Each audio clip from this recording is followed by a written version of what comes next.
Nauwi sa palitan ng putok ang isinagawang buy-bust operation na pinangunahan ng PDEA BARM, katuwang ang 601st Mechanized Battalion, Marine Battalion Landing Team 2, Maguindanao del Norte Police at Sultan Mastura PNP sa National Highway Barangay Tapayan, Sultan Mastura, Maguindanao del Norte kahapon ng hapon. Ayon kay PDEA BARM Regional Director Gil Castro, isang kinilala ang DATS ang punteriya na high-valued target sa kanilang listahan. Natunugan daw ng suspect ng mga operatiba ang transaksyon nito, kaya umiskap na sa sitwasyon at nauwi nga sa barilan. Naiwan nito ang suspected shabu na nagkakahalaga ng 6.8 million pesos o 1 kilong bigat ng mga nakapaketing bulto-bulto.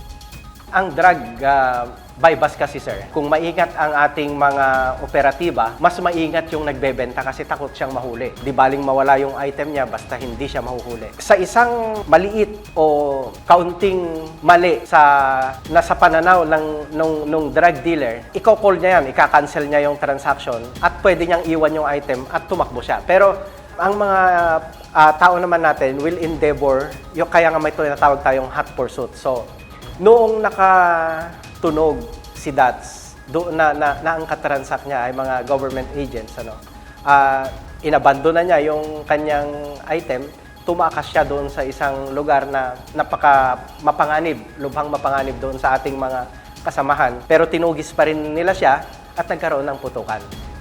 Ayon pa kay RD Castro, nasa 3 buwan nilang isinailalim sa surveillance ang suspect. Inaalam din nila ang mga protektor na armadong grupo o kaya ay personal na private armed groups ang nakapalitan ng putok ng mga otoridad.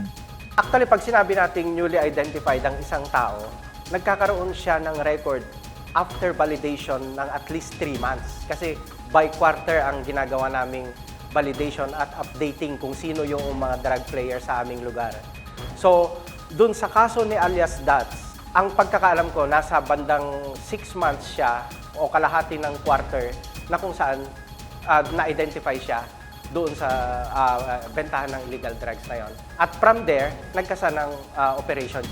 Sa ngayon, hindi masasabi ng PDEA BARM kung mas dumami ba ang mga ibebentang mga illegal na droga sa street market. Malalaman daw ito sa mga isasagawang Interagency Committee on Anti-Illegal Drugs kasama ang mga lokal na pamahalaan at ibang stakeholders. Malalaman natin yung datos na yan, sir, kapag ipinatawag ko ang isang interagency na meeting na kung saan yung tinatawag nating EO na Interagency ICAD against drugs, na kung saan mag-uulat ang PDEA, ang chairman, at mag-uulat yung Department of Health, DSWD, local government units, kung ilan yung na-rehabilitate out of those natukhang. Kapag sabi nga ng Department of Health, pag magaling na yung gumagamit ng illegal na droga at natanggal na yung substance sa kanyang sistema, pwede na siyang ibalik doon sa kanyang pamilya. Yun ang tinatawag nilang reintegration program.